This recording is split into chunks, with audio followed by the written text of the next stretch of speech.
Sam Dehne, the Encyclopedia of Reno government, who has attended every city council meeting since Mr. Clinger, I think, guessing, since he was maybe a sophomore in college. I'm an Air Force Academy graduate. I spent many years flying fighters and bombers. In the last 16 years of my life, I've dedicated for free to being the watchdog of Reno, Nevada, as virtually everybody knows.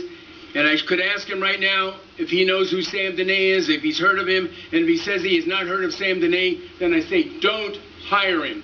Because if he doesn't know who Sam, and I'm not being a curmudgeon, I'm just telling you the Lord's truth. Sam Dehne, if you had listened to Sam Dehne through these years, and if the media wasn't so deathly afraid and jealous of Sam Dehne, you wouldn't even need this man. You wouldn't even need a city manager. This place would be flowing with extra money. We wouldn't be in this big black building.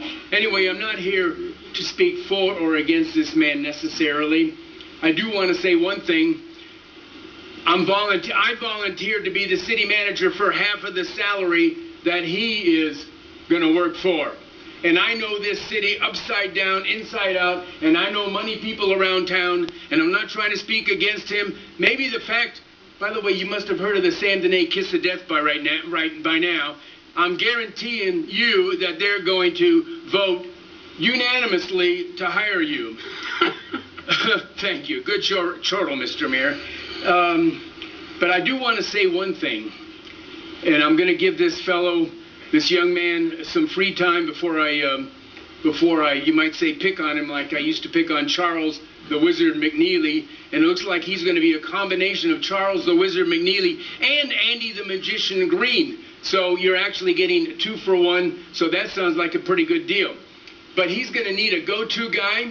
He's going to need a press secretary to protect himself from, if nobody else, to protect himself from Sam, or maybe even Eddie the Allotted back there, because there's a lot of bad things happen in this community. Everybody's hugging right here today, but once he gets in that chair right up there, if he does, things are going to be a lot different. Look at that. She's patting her baby over there. She's getting so nervous about what Sam's going to say. Anyway, what I'm saying is there's a man out there who was about that many votes, stolen votes, away from sitting in that chair right there. Happens to be my son. A Marine Corps veteran with a plan. Go-to guy, one of the most articulate people I know.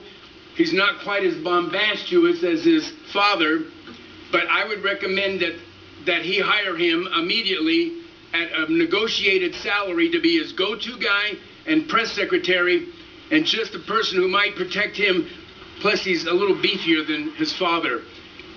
I'm not speaking for or against this man. I thought Ms. Zadro was correct.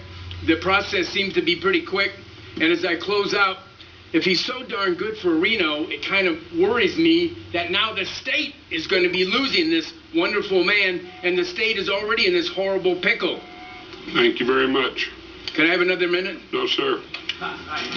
Mr. Charles.